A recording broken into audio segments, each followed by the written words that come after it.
Everybody, this is Jeff Veale, the business guru, coming to you once again. 15 minutes of fame. It's your chance to become famous, guys. Imagine you had 15 minutes of fame. What would you do with that 15 minutes of fame? Think about it, guys. A TV commercial would set you back anything from $20,000 to $30,000, depending on your country. And people might go and, like I just did, go and have a drink or go to the loo and make a sandwich, miss the whole thing. Or 10 radio spots in your city could set you back anything from $2,000 to $5,000, and they may play it at 2 o'clock in the morning where everyone misses it. But with 15 minutes of fame, we're going to put you across all the major social media channels and make you more famous than what you are, and you'll get exposure to thousands of people and reach guests from all over the world, and I'm sure you'll be able to help them, just like our next guest, who I'm about to introduce now. Very interesting chap. He's got an academy here. He's a professional speaker. So we have Ebai Rhetoric, and Ebai is a professional speaker and trainer in his industry. It's Ebai Rhetoric Academy. And the industry basically is education, guys, and everyone needs that. So he's on a good wicket there. Right, he's been doing this for 4 years. He helps aspiring speaking professionals with tips, tools, and techniques to empower them to present with elegance and ease. This is done by frequent monthly webinars, on-site workshops, and fellowship programs. So it's an awesome achievement. His team's been able to come up with a structured program that allows the growth of professional speakers whom we train and give allowances for feedbacks and help us measuring the impact on the work that we do. And that's a very important project there. Personal motto: the nature of your words reflect the state of your soul. That's very, very true. Interesting fact about himself, he loves honest conversations, don't we all, right? And guys, he's a great, interesting character, so why not reach out, have a cup of coffee. I'm sure he's up for a cup of coffee any time. Not going to cost you anything to reach out and find out about his services and what he can do to help you, all right? And I'm sure he can. So it's my great pleasure to welcome to the stage Mr. Ebai Rhetoric. Good morning, Ebai. How are you today? Good morning. I'm okay. I'm happy to be here. No trouble at all. Let's get the show underway. Tell us about your journey and what inspired you to pursue your current career and start helping other people. Tell us a bit about your journey. Okay. While growing up, I've always wanted to be a journalist, and I just loved the way in which journalists I saw on TV would present the news and structure their ideas. And so I grew up, got to probably university. When I got to university, I started studying engineering instead.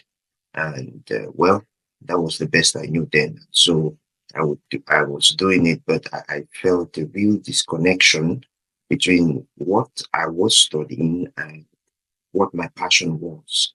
And that was because prior to the university, I had a science background and I wasn't well oriented in what I should be pursuing. So at some point, I wasn't really making it in the engineering field, and I was wondering what the problem was because I felt a disconnection. And so while trying to examine myself, my life about 2019, I discovered that I always had this passion for communication. So what was the issue? And so I stayed for a while in engineering school, probably till 2022. But in the meantime, I was building myself up in communication skills, effective communication skills, and I started coaching people in 2020 effectively. I was still in the engineering school. So I took a leap of faith. I decided to stop what I was doing in the engineering school, which dealt a devastating blow to many people because they were wondering why I did that. But it was a major disruption because I discovered that there was no way I could escape from what I loved. And I started studying corporate communications, and I feel more passionate about empowering people in the communications field. And though it was not an easy decision to take, but it's been rewarding because I'm actually doing what I love. I'm focusing on it, and I'm gaining a lot of fulfillment in the field.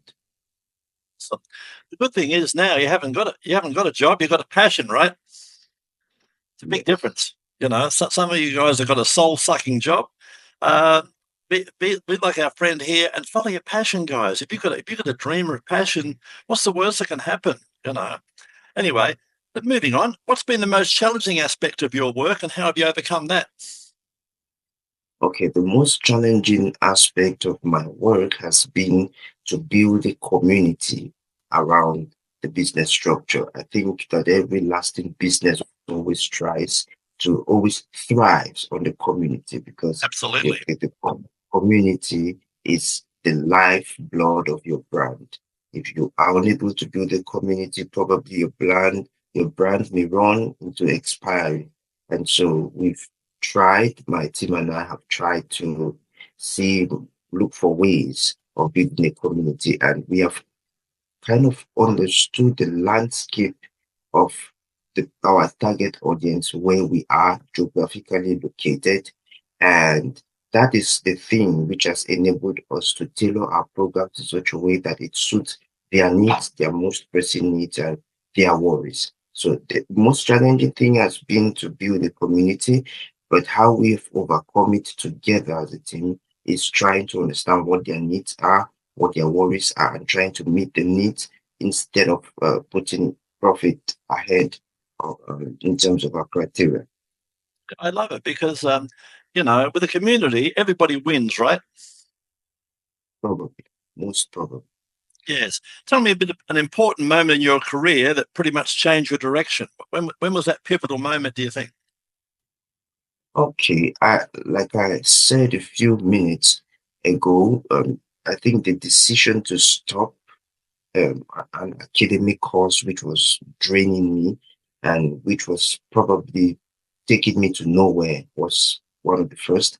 The second decision, which actually has changed things a lot for me, is the willingness to connect with people, because I've understood the power of connection practically, and by observing those who have benefited from connections too.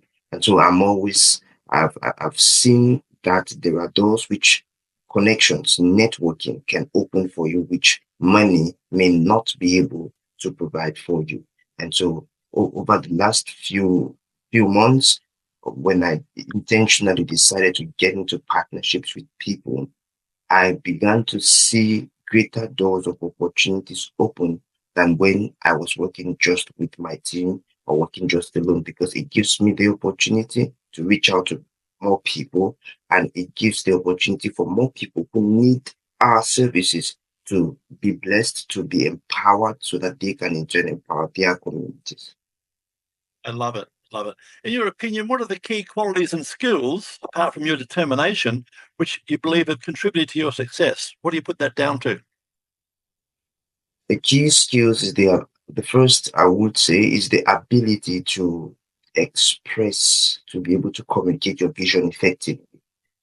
You may have a good message, but if you do not articulate it properly, there will be misunderstandings. So clear, concise communication, verbal and non-verbal, is really important. A leader should be able to articulate his vision properly. And secondly, tapping into people's emotions is a skill which cannot be, most important, cannot be overemphasized, because as a professional speaker and a communicator, you should be able to tap into people's emotions. And how do you do that? You do that by intentionally revisiting and improving your vocabulary on a daily basis, as we encourage others. Always learn one new word and be able to paint the five senses with your words. This will help you to connect with people on a profoundly personal level. Love it. Very good summary. Tell me, can you tell us about a recent project or achievement you're particularly proud of? Okay, we had the opportunity to organize several workshops in person. Uh, One of the most recent things that actually make me very proud is a program we have called Public Speaking Etiquette. Public Speaking Etiquette is a public speaking training for beginners, and its goal is, as the motto goes, making presentations easy for everyone. So during public speaking etiquette, we help people transform their passions into powerful presentations by teaching them how to do three things: preparing, crafting, and delivering presentations that entertain, educate, and engage, that move from the heart to the head to the hands, touch hearts, provoke thought, and drive action. So this program has really empowered people in my community, and I'm super proud of it. It should be very good. I love it. You're giving people opportunities to expose themselves and become a better version of themselves, correct? Tell me, what advice would you give someone aspiring to follow in your footsteps and help others and build a community? What advice would you give them? I would tell anybody trying to follow my footsteps to not be afraid of making mistakes. Correct. It's part of the journey, and that's what makes you learn. That's what makes you understand the journey better. Mistakes are not opportunities to quit. Mistakes are opportunities to turn pain into power. They're opportunities for learning, opportunities for growth. And so you can allow mistakes demoralize you into inaction, or you can make use of those moments to propel yourself to greater heights of learning and open yourself up to better opportunities for mindset changes. It's one of the best summaries I've heard in a long, long time. You've done well. Looking ahead, what are your goals and aspirations for the future? What have you got coming up? Okay, in the very near future, and hope it works. I'm looking forward to turning this public speaking project into a full-blown communications consultancy. And I am sure that with the work that we do in the next 5 years or so, we should be able to get consults for corporate entities, for individuals who are building their personal brands.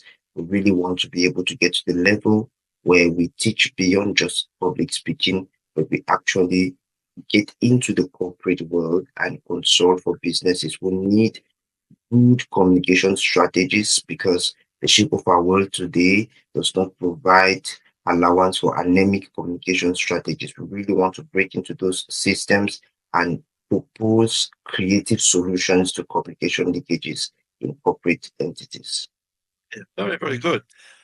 Tell me, how can people watching the show or listening, how can they find out more about you and your wonderful work and come and join your community? What's the best way? Okay. Um, the best way people can get to me is on Instagram. I am Ebai Equate on Instagram, or on TikTok. I am Ebai Equate on TikTok. They can get to me, or they can write to me via email, ebaiEquate123@yahoo.com. These are Lovely. three ways you can get to.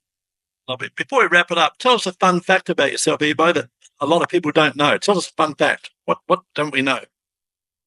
Well, I love honest, open, and sometimes difficult conversations, because I'm someone who is expressive. So I like people to say things the way they feel them. And I like to have conversations where people are open, honest, and just want to talk. Yeah. Fair enough. Well, there you go, guys. There's an invitation. Why don't reach out if you don't want to learn a bit more about public speaking, and in fact, just have a chat or be part of Ebai's community. Why not reach out and have a little chat to him? He gave you all his details there, and we'll be putting all his details across, as I said earlier, 14 different platforms. Same as we can do for you if you come on and have your 15 minutes of fame. So, guys, please feel free to reach out. Don't forget to like and subscribe to this channel, and you'll see dozens of wonderful entrepreneurs, just like our friend here. And you can network with these people and grow your community. That's what this is all about. So once again, Ebai, thanks for being on the show today, Ebai. Thank you very much, and I hope we can do this again.